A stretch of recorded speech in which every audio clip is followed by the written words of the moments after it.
Okay, Bruce, I looked at that first video and realized that I could have propped that board up and made it maybe a little bit easier for you to see what I was showing you. I'm going to get down here and kind of let this camera get a bit closer to the board so that maybe you can get a better look at the board. There's the microprocessor.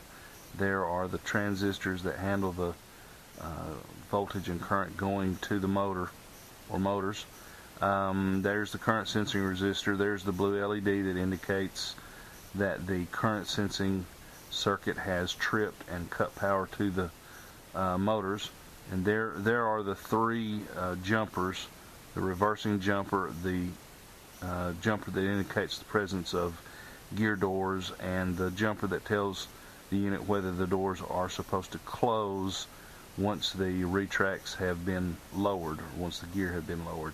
So let me demonstrate to you now the function of the servo output, the door sequencer. We will start with I marked the servo position here so you could keep track with open and closed. We're going to start off with the gear tucked up inside the wing, the way it's probably going to be when most modelers get it to the field, and the first time they plug it up, of course, they're going to want the gear to come down. So we're going to show you what happens. Watch the servo there. The gear doors open and the retract comes down.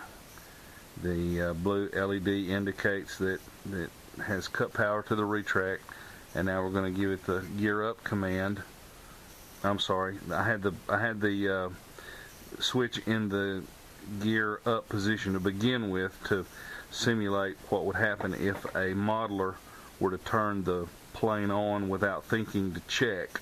And as I told you in the other video, I've got it set so that it always comes down to start the program regardless of the position of that gear switch. So I've moved the gear switch now to the down position, so it now matches the circuit, and now I can bring the gear up. You'll notice when the gear come back up that the servo moves from open to closed. We'll cycle it a couple of times and let you watch the action of the retract. You see that the gear doors are remaining open anytime the gear is down, and as soon as the gear comes back up again, the gear door closes. I've got the speed on that servo, what I think would be a good scale speed, and a speed that wouldn't cause anything to pop around or do any damage to the gear doors. We could make that adjustable, that speed adjustable, maybe in the future.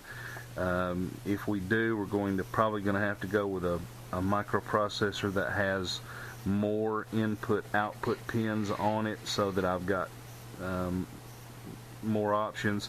As it is right now, I've got all but 2 of these pins used up, and one of them will ultimately be used. So I've pretty well maxed out this chip, but we can get chips that have more input outputs on them if we need to, and we can incorporate things like that. But right now I'm trying to get you a basic controller to where you can have something to take to Toledo, and something that you can start to get an idea of the fact that it is possible. It's just taking me some time. I'm going to remove the jumper now that tells the unit that that the gear door are supposed to close after the gear has been lowered. You'll see that I just moved the jumper to that other position. That now will allow the gear door opens first, retract comes down, and then the gear door closes back over the wheel well. And conversely, when you give it the gear up command, the door opens and then closes back over it. So the gear door is closed now, the retract is tucked up inside the wing. We give it the gear down command, it opens the gear door, lowers the retract, and then it will close the gear door back over the openings in the wing. Give it gear up, it opens gear doors again and brings the retract back up. Now it will be possible for me to duplicate the output of that servo output there from the chip by just having a place for multiple gear door servos to plug in. That way they will all function at the same time and at the same speed and at the same rate.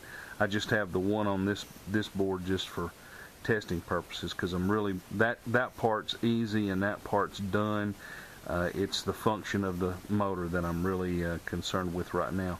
Now let me, while I've got the camera running, let me go ahead and show you the issue that I ran into with this second retract.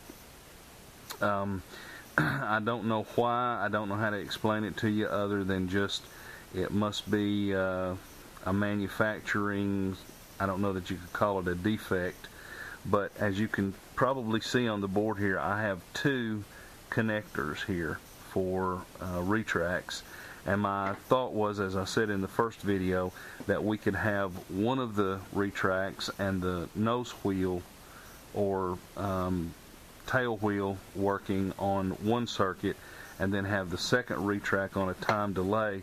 But when I tried to do that with this retract, when I plug it in, I'm gonna show you what it does. It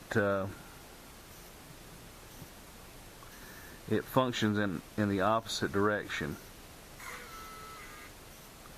See, that retract's trying to come down when the other retract tries to come up.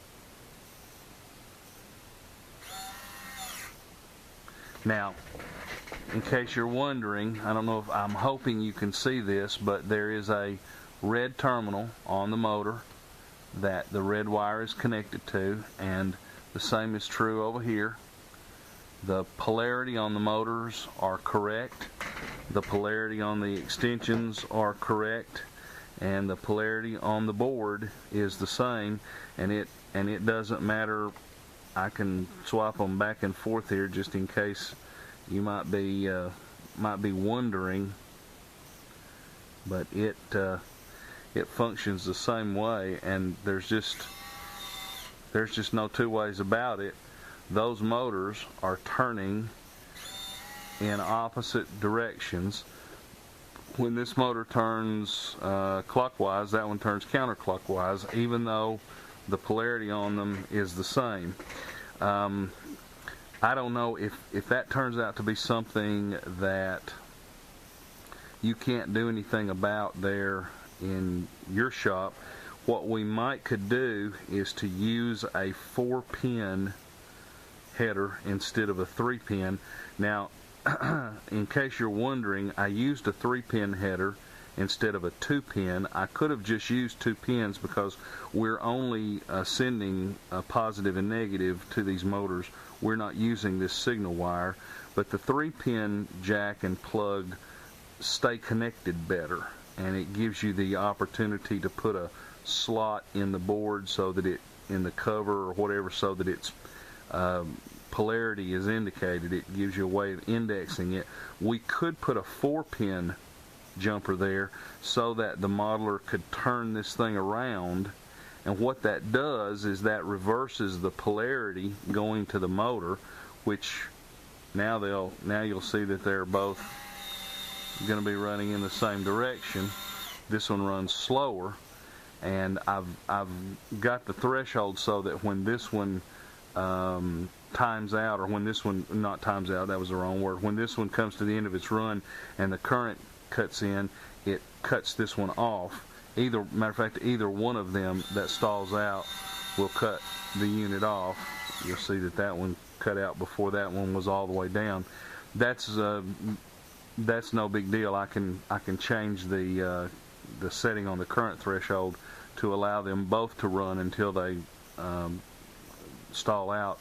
But it's just interesting to me that this motor, even though it's wired up the same way, it has to be reversed on the board before it works correctly. So that's something we'll talk about, and something you may have to try to address on your end. I don't know if the manufacturers are not consistently doing what they're supposed to do inside, or if it has something to do, maybe turning that gearbox around 180 degrees would solve that. I don't know how that's made inside, but anyway, just thought you'd like to see that.